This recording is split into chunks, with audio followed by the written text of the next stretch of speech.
보시고요. 네. 자, 성경을 바로 알자 시리즈. 자, 오늘은 세 번째 시간입니다. 지난번에 우리가 성경의 올바른 해석 그리고 적용 방법을 공부했습니다. 여러분이 알아야 될 키워드는 한 가지죠. 성경을 올바로 나누어라라는 거죠. 자, 그러면 나누는 기준이 뭐냐라고 했을 때 단순히 어떤 연대적 기간을 나누는 게 아닙니다. 예. 성경을 나누는 기준은 뭐냐? 하나님의 경륜이라고 했어요. 경륜이라는 게 뭐냐면 하나님이 그 어떤 특정한 시대에 특정한 부류의 사람들을 다루시는 그 방침, 이거에 따라서 성경의 시대들이 나누어지고 또 그 시대에 사는 사람들에게 적용되는 교리가 다르다라고 이렇게 말씀을 드렸습니다. 자, 그래서 오늘은 그러면 이 하나님의 경륜을 이끄는 그런 기점이 뭐냐라고 했을 때 바로 언약이라는 거죠. 하나님께서 그 특정 부류의 사람들과 언약을 체결하심으로써 그 언약을 기반으로 하나님께서 이제 그 시대의 사람들을 다루신다라는 거죠. 그거에 따라서 성경의 시대들이 나누어진다라고 여러분이 이렇게 보시면 되겠습니다. 자, 교환의 맨 위를 보시면요. 성경에는 시대별로 하나님께서 다루시는 방침과 또 운영 계획이 다르다. 이것은 주님께서 그 시대에 속한 사람들과 맺으시는 언약을 기반으로 하기 때문이다. 그래서 소위 언약 신학이라는 거를 그 많은 교회들이 가르쳤는데 그건 엉터리고요.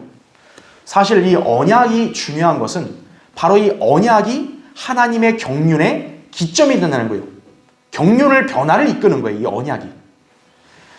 자, 여기서 언약이라 하면 단순히 쌍방 간의 합의에 따른 계약이 아니라 하나님께서 직접 설정하시고 집행하시는 것을 뜻한다라는 거죠. 그러니까 보통 이제 계약이라고 말하는 사람이 있는데 그건 잘못된 거예요. 계약은 쌍방이 합의를 해야 되는 건데 하나님의 언약은 인간과 합의를 한 게 아니에요. 하나님이 일방적으로 언약을 체결하시는 거예요. 너 이렇게 하고 너 이렇게 하면 복을 받는다. 이거죠.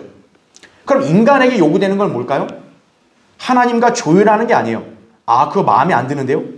그렇게 말할 권한이 인간에게는 없어요. 인간에게 요구되는 것은 그 언약을 지키는 거다 이거죠. 언약을 지키면 하나님이 약속한 그 복을 받는 거고 언약을 어기면 하나님이 경고하신 그 저주와 그 다음에 심판을 받는 것이에요. 그것만이 있을 뿐이다 라고 여러분이 보시면 됩니다. 자, 그래서 인간들이 언약을 지킨다면요 하나님의 경륜이 바뀔 이유가 없어요.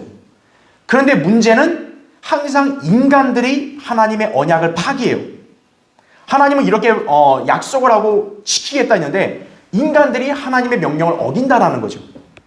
그래서 성경에도 여러 언약들이 자꾸 나오는 게 왜 그러냐? 그 시대 사람들이 하나님이 세운 약속을 어기기 때문에 하나님은 그 언약을 파기하고 다시 또 새로운 언약을 만드시는 거예요. 그래서 성경에 여러 언약들이 나오는 이유가 바로 여기에 있다. 여러분 그렇게 보시면 됩니다. 자, 이때 하나님께서 다루시는 경영 방침이 바뀌게 되면서 시대가 나누어지는 것이다 라는 거죠. 그래서 제가 아까 설명한 대로 성경에서 언약들이란 하나님께서 인간을 다루시는 경륜의 각 기점들이 된다라는 거죠. 그래서 여러분이 성경을 나누어서 공부하라고 했을 때 그 나누는 기준이 경륜이에요. 하나님의 경륜. 그 하나님의 경륜과 연관되는 게 바로 언약이다. 그래서 오늘 이 시간 여러분이 언약들을 좀 더 정확하게 알고 그렇게 여러분이 이것을 잘 살펴봐야 앞으로 여러분이 성경을 공부할 때 이제 그 성경을 올바로 나누어서 적용할 수가 있다라는 것입니다. 그랬을 때 어느 시대와 또 어떤 시대 간에 교리가 상충이 되는 거예요. 그럼 교리가 상충되면 이게 도대체 뭐가 맞냐? 헷갈리잖아요. 이제 그런 헷갈릴 일이 없다라는 거죠. 이 언약들을 살펴보고 그에 따른 경륜으로 성경을 나누게 되면 여러분은 이제 혼란스럽지 않게 된다라는 것입니다. 자, 그래서 사실 이 언약에 대한 좀 자세한 내용들은 제가 예전에 세대적 진리를 강의한 적이 있어요. 그 혹시 유튜브 보시는 분들 중에는 이제 그 강의를 보시면 좀 자세히 나올 거고 이 시간에는 그냥 우리가 성경을 바로 알기 위한 그런 주제다 보니까 저는 그냥 개괄적으로만 짚고 이렇게 넘어가려고 합니다. 자, 먼저 1번 보세요. 첫 번째, 경륜에 따른 언약들 그랬습니다. 자, 성경에서 이 언약이란 말을 좀 이렇게 한번 분류를 해볼게요. 자, 언약이란 말을 했을 때는 이제 좀 이게 우리나라 말로는 똑같이 되는데 좀 영어는 다르니까 좀 약간 여러분에게 양해를 구하고 이게 테스타멘트라는 뜻의 언약이 있고요. 그 다음에 카비넌트라는 말의 언약이 있습니다. 자, 똑같이 언약이라는 단어로 우리 한글로 해석이 되지만 분명히 본질은 달라요. 테스타멘트라고 했을 때 이 언약의 뜻이 뭐냐? 이거는 유언의 개념이에요. 유언. 여러분, 유언은 반드시 언제 효력이 나오는 거죠? 유언한 사람이 죽을 때 나오는 거죠. 그래서 이 테스타멘트의 유언은 죽음으로 효력이 발생하는 거죠. 죽음. 그럼 성경에서 이 죽음에는 반드시 뭐가 뒤따라오냐? 피가 뒤따라옵니다. 그래서 이 테스타멘트, 이 언약을 얘기할 때는 바로 어떤 측면으로 얘기하는 거냐면 피의 구속이에요. 그래서 이 피의 구속에 따른 언약이 테스타멘트입니다. 그래서 이거는 여러분이 많이 알고 있는 우리 성경을 보면은 크게 뭐로 나눠요? 구약과 신약으로 나누죠. 그때 구약과 신약의 개념이 바로 테스타멘트인 거예요. 바로 이게. 그래서 히브리서 9장에 보면 이 구약을 뭐라고 얘기하냐? 옛 언약이라 그래. 옛 언약. 왜? 옛날 거니까. 옛 언약이고 신약을 새 언약이라 그래. 새 언약. 그래서 이 언약의 특징은 유언이다라는 것이죠. 예. 이 개념을 여러분이 또 알고 계셔야 돼요. 자, 그래서 보통 이 언약을 갖다가 만약 여러분이 테스타멘트로만 알고 있으면은 성경을 딱 몇 가지로밖에 못 나누는 거예요? 두 가지로밖에 못 나누는 거예요. 그냥 구약과 신약밖에 못 나누는 거예요. 이 측면만 보면. 자, 그러면 성경의 언약들은 이것만 있냐? 이게 아니라 오히려 성경의 언약은 이게 더 많아요. 카비넌트. 자, 이 언약의 카비넌트의 언약은 어떤 개념을 갖고 있냐? 자, 이게 중요합니다. 바로 왕국이에요. 왕국. 즉 왕국에 따른 하나님의 경륜입니다.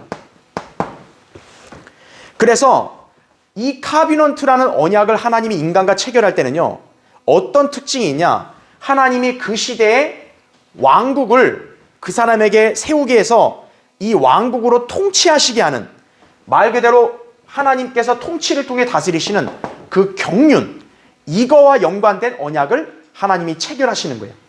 그게 카비넌트입니다. 그래서 성경에는 이 언약이 총 7개가 나오는 거예요. 네. 그래서 이 7개가 나오는데 이 언약들이 바로 뭐냐면 하나님의 경륜, 다루심을 변화를 시키는 그런 기점이 되는 게 바로 이 언약이다라는 거죠. 그래서 여러분이 언약의 구분을 잘해야 되는 게 아까 제가 얘기한 대로 만약에 그냥 피의 속죄, 죽음의 언약 이것만 본다면 여러분은 구약 신약밖에 나눌 수 없는 거예요. 성경을. 그러면 특징이 뭐냐면 신약 성경 안에서도 교리가 다른 게 있다라는 거죠. 제가 지난번에 얘기했던 마태복음이라든지 그 다음에 로마서 같은 경우 서로 교리가 다르다고요. 분명히. 그러니까 이 테스타멘트 피의 속죄만으로 성경을 나누는 것은 큰 의미가 없어요. 성경을 나누는 기준은 바로 하나님의 경륜에 따른 언약, 바로 이 카비넌트로 나누어야 된다라는 것이에요. 자, 여기서 한 가지 더 덧붙이면은 이제 이것 때문에 그 소위 하나님을 믿는다는 사람들 가운데 의견이 분분해요. 제가 한번 물어볼게요. 여러분, 성경의 주제가 뭡니까? 성경의 주제.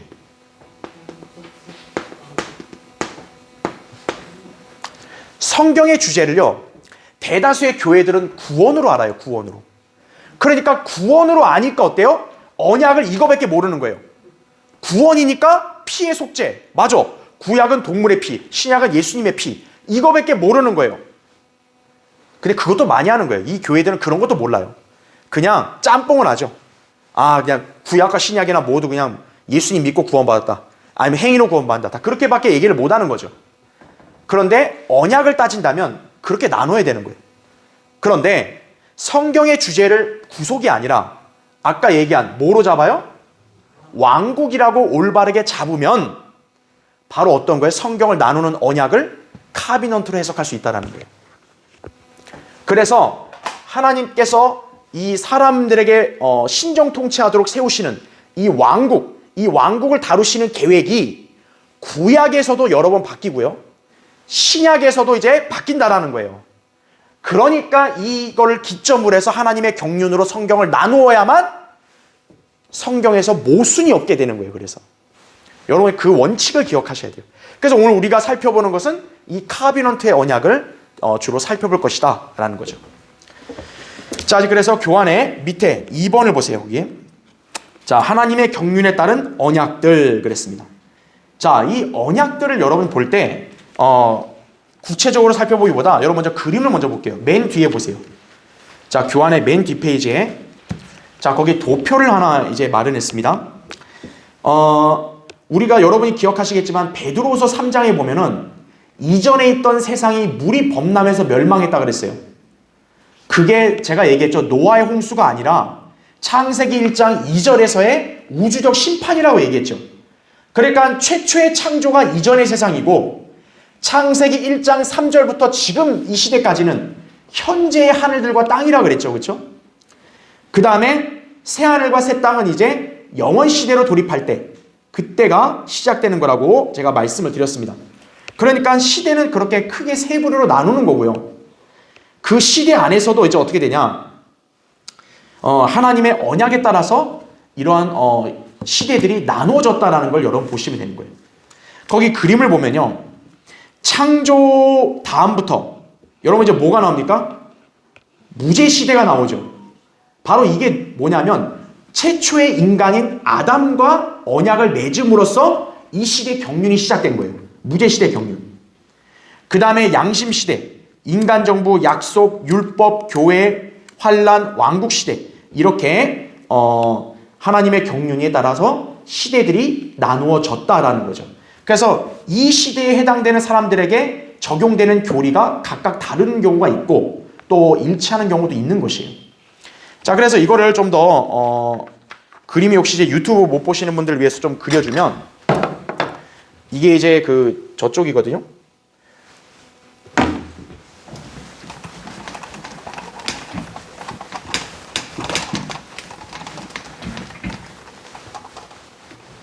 제가 지난주에는 그리다 좀 말았는데 이제 그림에 따르면은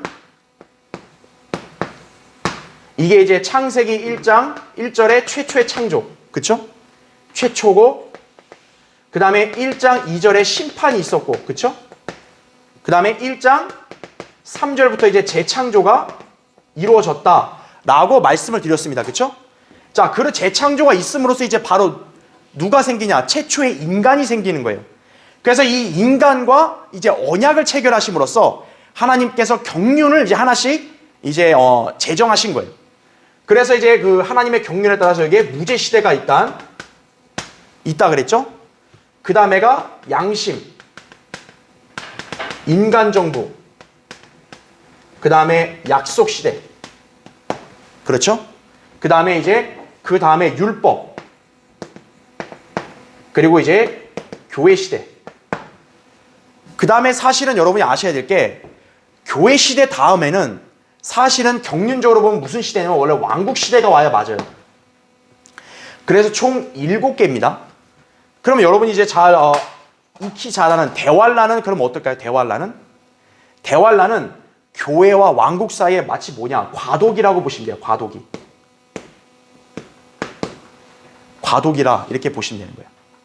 그러니까 대환란은 어떻게 보면 경륜이 아니에요. 하나님께서 이제 왕국 시대의 경륜을 바꾸시기 위한 하나의 과도기라고 보시면 돼요. 예. 왜 그런지는 이제 우리가 차차 제가 설명을 드릴 거예요. 그래서 이 7가지가 이제 인류 역사의 어떤 그런 흐름이다 보시면 되는 거죠. 그래서 왕국 시대가 1000년이 끝나면 이제 어떻게 되죠? 이제 백보자 심판이 일어나죠. 사탄이 반역 일으켜서 한번 하나님 척결하시고 백보자 있는 다음에 이제 마침내 영원 시대로 돌입이 됩니다. 그렇죠. 영원 시대는 이제 끝이 없는 거죠. 이게 성경에서 관통하는 바로 하나님의 경륜의 흐름인 거예요. 그래서 이제 우리가 성경을 공부할 때는 하나님의 경륜에 따라서 이게 시대들이 나눠지는데 총 7가지. 이게 시대들이 나누어진다라고 보시면 되는 거예요. 그래서 여러분 이제 언약을 좀 쉽게 이해하기 위해서 인물들을 좀 예를 든다면 무제 시대와 양심 사이에는 바로 어떤 인물과 연관되어 있냐? 아담과 연관되어 있는 거예요. 인간 정부는 누구죠? 노아죠.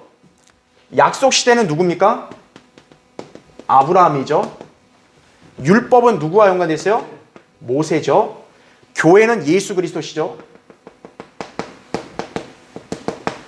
그 다음에 왕국도 마찬가지로 예수 그리스도가 이제 재림하시면 이제 왕국이 세워지게 되고 이 사이의 대환란은 다시 유대인의 경륜으로 넘어가게 됩니다. 자, 이 흐름이에요. 그래서 언약이 여기 인물들과 연관되어 있는 거예요. 여기서 한 가지 주의해야 될 거는 율법 시대에는 모세하고만 언약을 맺은 게 아니고 또 누구랑 언약을 맺으냐? 참고로 다윗과도 언약을 맺습니다. 그럼 왜 다윗의 언약에 따라서는 경륜이 안 나눠졌냐?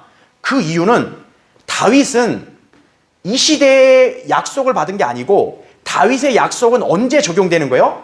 천년 왕국 때 적용되는 거예요. 그래서 다윗에게 하신 약속은 그 당시에 해당되는 말씀이 아니라 미래의 예언이라는 거죠. 그러니까 미래의 예언이기 때문에 다윗과 언약을 맺은 거에 대해서는 하나님의 경륜이 바뀐 게 아니에요. 그래서 그럼 하나님께서 다윗과 언약을 맺은 게 뭐냐? 바로 율법 시대 하나님이 율법을 준 그 이스라엘 민족, 그 민족을 우두머리로 만들고 그 민족을 다스릴 왕을 하나님이 누구의 씨에게서 준다는 거예요? 다윗의 씨에게서 준다는 거죠. 그것을 하나님께서 언약을 맺은 거예요. 그 이전에는 하나님께서 인정한 정통적인 왕이 없어요. 이 시대는. 그래서 다윗 때 왕권을 약속한 거예요. 그래서 율법 시대의 경륜 안에서는 언약이 2개가 나오는 이유라는 것을 여러분 이따 기억을 하시면 되고요. 자, 그래서 한번 구체적으로 한번 살펴보겠습니다. 자, 먼저 첫 번째 여기 교환 다시 1페이지 넘어오시면요. 무제시대. 자, 무제시대 경륜. 이때는 어떤 언약이냐? 에덴의 언약이라고 나옵니다. 저희 지난주에 창세기 강의할 때 한번 말씀드렸죠.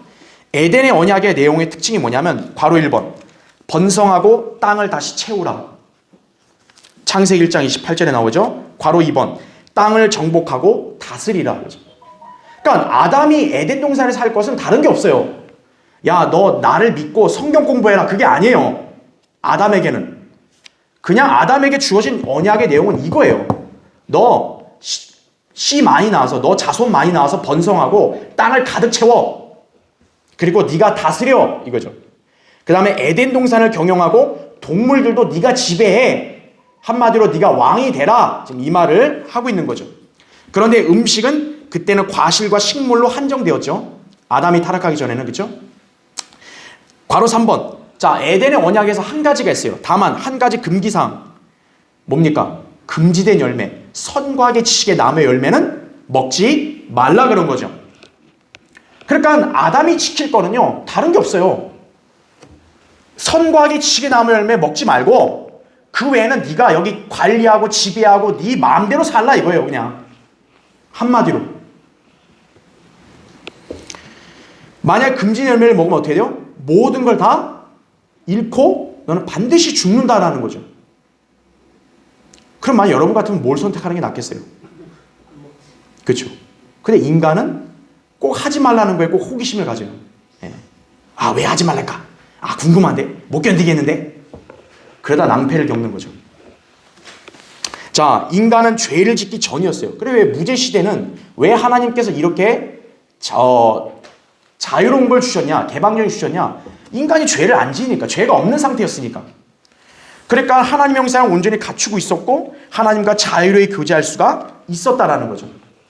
하지만 인간이 금기사항을 어기고 죄가 들어오니까 이 언약이 끝난 거예요. 무제시대. 그래서 언약이 파기되니까 어때요? 무제시대도 끝나게 돼버린 거예요. 그래서 그걸 여러분 기억하셔야 되죠. 자, 그 다음 두 번째 페이지. 자, 그다음 양심시대 경륜. 자, 이때 양심시대는 아담의 언약이 맺어진다라고 보십니다. 아담의 언약. 창세기 3장 14절부터 19절에 나오죠. 자, 괄호 1번 보세요.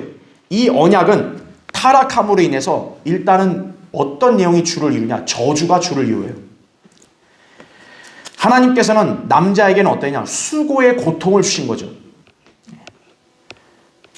타락하기 전에는 동산의 과실을 그냥 마음대로 따서 마음대로 먹고 그냥 편히 지내면 되는데 이제는 그게 안 되는 거예요.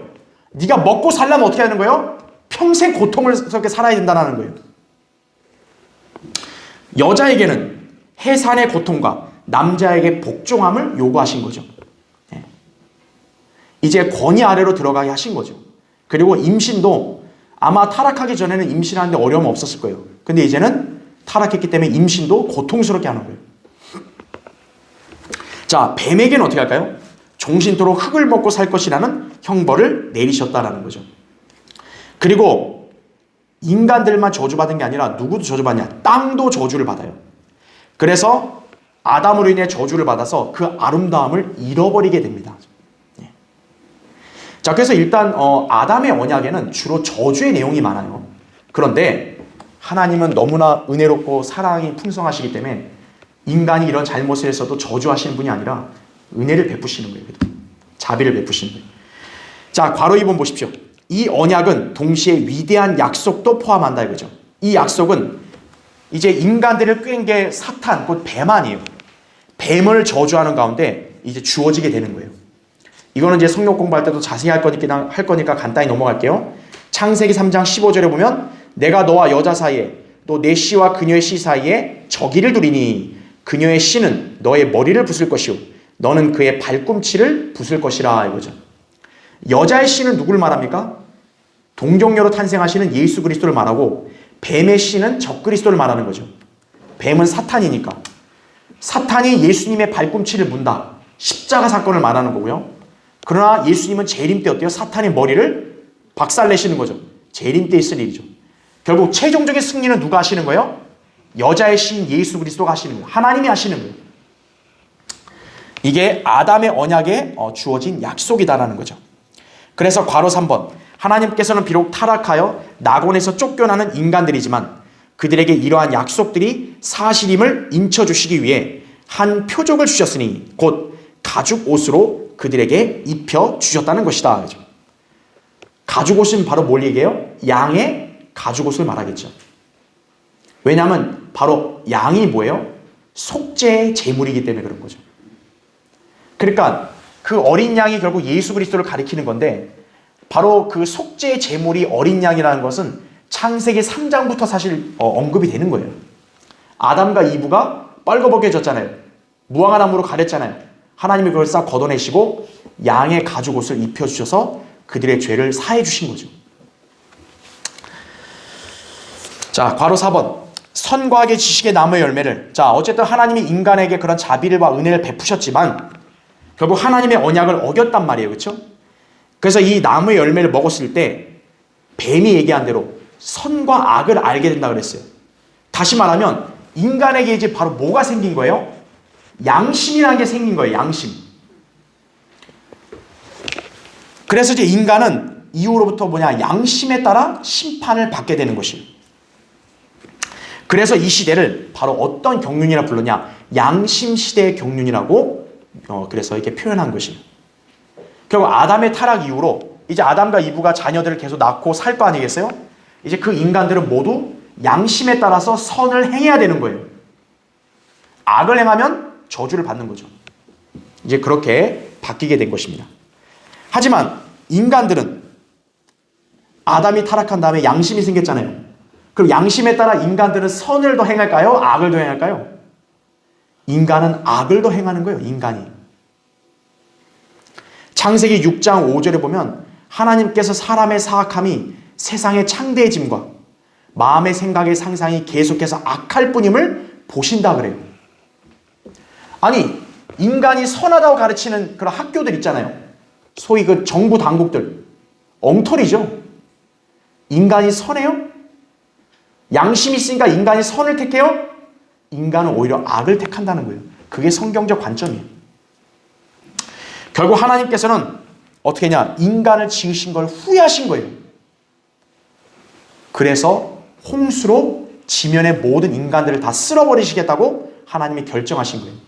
그게 바로 노아의 대홍수죠.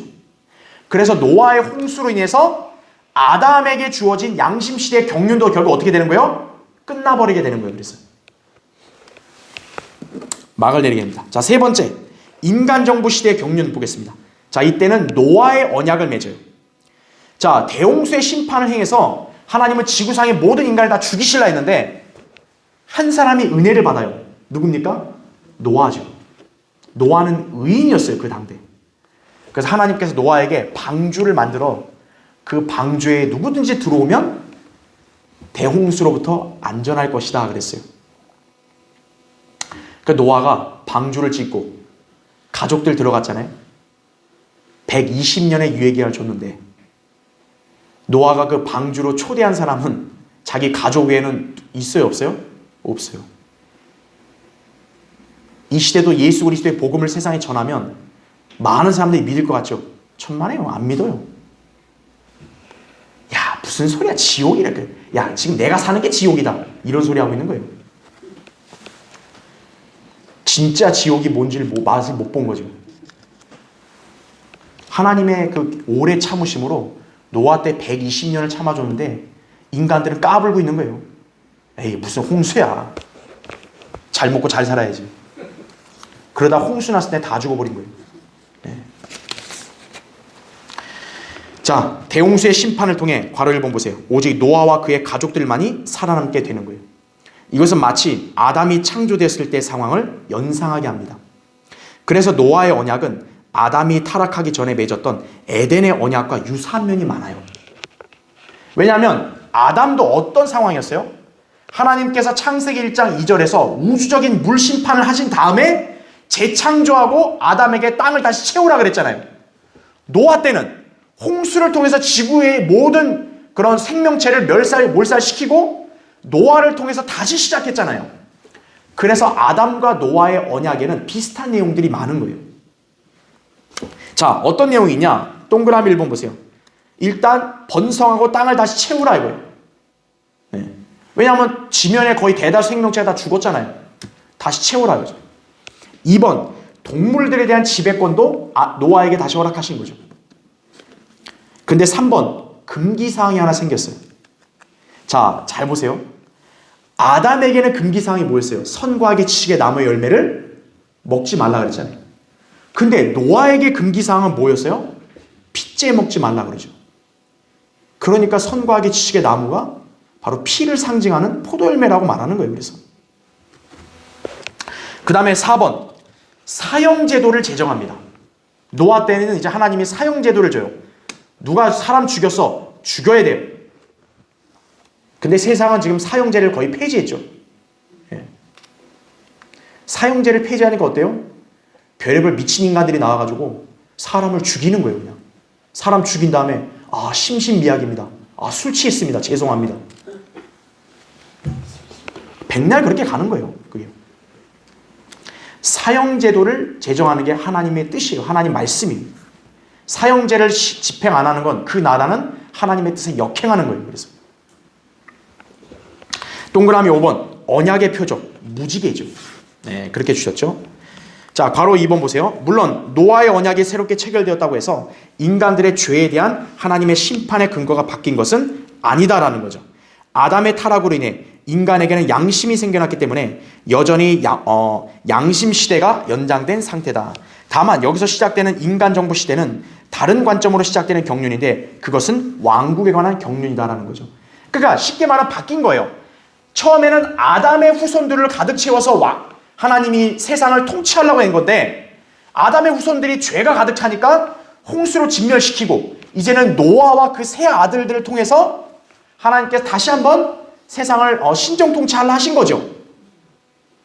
자, 노아의 세 아들들이 흩어져서 어떻게 됐어요? 후손들을 낳게 되고 민족들을 형성합니다. 그래서 지금 지구상의 모든 민족들은 다 어떻게 보면 조상이 노아의 세 아들들에게서 나온 거예요. 대표적으로 흑인, 백인, 황인종 다 노아의 세 아들들이다라는 거죠. 그래서 그 노아의 세 아들들이 흩어지고 여러 자손들을 낳게 돼서 여러 민족들이 생기게 됐죠. 그 민족들이 국가를 세웠겠죠. 그래서 이 시대를 뭐라고 얘기하냐? 인간정부 시대라 그러는 거예요. 그래서 이때부터 세상은 이제 이방인들의 역사가 이루어져 가는 것이. 네. 자, 여러분이 아셔야 될 게 아직 노아의 때는요. 그 유대인이라는 개념이 없죠. 히브리인도 없어요. 그러니까 세상은 다 그냥 이방인인 거예요, 전부 다.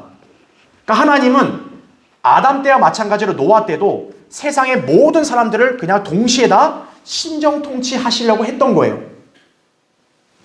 그런데 문제가 있죠. 이방인들이 어떻게 합니까? 하나님을 찾아요? 하나님 명령에 순종해요?